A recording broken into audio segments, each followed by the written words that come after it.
बोललो हरभऱ्याच्या डाळीचं मोकळं वेळ बनवणार आहे.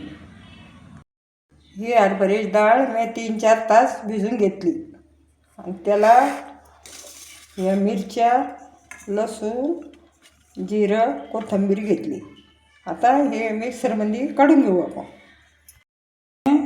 मिक्सरमध्ये थोडी जाडसर डाळ काढून घेतली. हे मिरच्या काढून, मिरच्या, लसूण, जिरं काढून घेतलं मिक्स.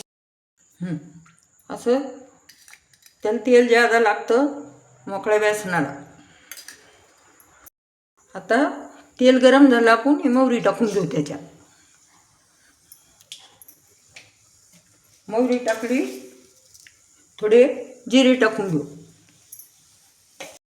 मिरच्या बारीक केलेल्या, लसूण ते असं टाकून घेऊ.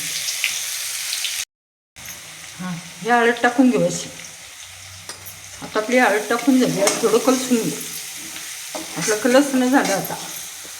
आता ही वाटलेली डाळ टाकून घेऊ. आता आपण त्याच्यात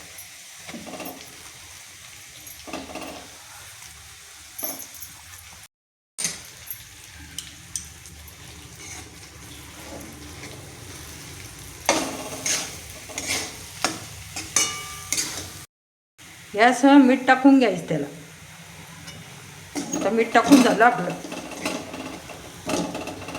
मोकळ्या बेसनाला अशी कोथिंबीर टाकून घ्यायची वरून.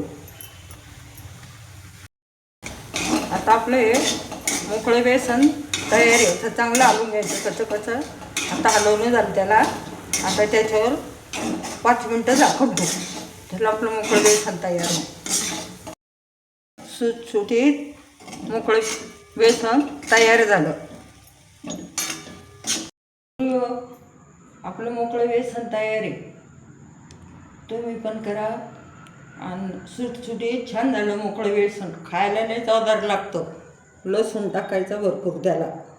आणि तुम्हाला जर आईचा व्हिडिओ आवडला असेल तर लाईक करा, शेअर करा.